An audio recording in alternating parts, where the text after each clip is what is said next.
Surat city bus ડેપોમાં 175 BRTS બંધ હાલતમાં છે। આમ આદમી પાર્ટીના કોર્પોરેટર મહેશ ભાજપ કર્યા પ્રહાર। અધિકારી દ્વારા એવું કહેવામાં આવ્યું છે કે 40 બસ બંધ હાલતમાં માત્ર 2% કમિશન ખાતર આખું શહેર બાનમાં 1000 કરોડની નુકસાની કરાવતી ભાજપ સરકાર તેવું મહેશ અણથાળે કહ્યું છે। હજારો મુસાફરો ધક્કા મૂકીમાં મુસાફરી કરવા માટે મજબૂર બન્યા છે। એક બાજુ 175 બસો ધૂળ ખાઈ રહી છે તે ઉપર મહેશ અણથાળે કહ્યું છે।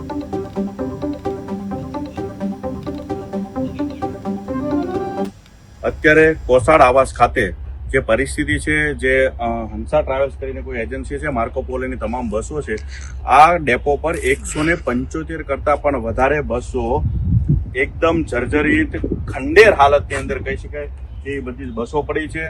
અને આના કારણે મુખ્ય પ્રોબ્લેમ એ થયો છે કે શહેરની અંદર હાલમાં જેટલા પણ રૂટ શરૂ છે એ રૂટની અંદર લોકોને ખીચોખીચ ભરાઈને જવું પડે છે। આવી પરિસ્થિતિ છે ત્યારે ખાસ ધ્યાન એ છે કે આટલી બધી બસો બંધ હોવા છતાં પણ શા માટે કોઈનું ધ્યાન નથી? આ પરિસ્થિતિ પાછળનું શું જવાબદાર કારણ હોઈ શકે છે?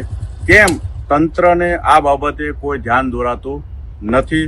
તાત્કાલિક ધોરણે આ તમામ બસોને શરૂ કરવામાં આવે અને જે પણ કોઈ આની અંદર અધિકારી જો કોઈ એનું ધ્યાન બંધ હોય, આ અધિકારી દ્વારા એવું કહેવામાં આવ્યું છે કે 40 બસો હાલમાં બંધ છે, પરંતુ 175 બસ અત્યારે અહીંયા આ કન્ડિશનની અંદર હાલતમાં હોય તો આની પાછળ જવાબદાર કોણ છે અને શા માટે થઈને આ બંધ હોવાને કારણે જે પાલિકાને નુકસાન થાય છે તેમ છતાં પણ કેમ સહન કરી રહી છે? કમિશનરશ્રી તાત્કાલિક ધોરણે આ બાબતે તપાસ કરે એવી આશા સાથે જય હિન્દ।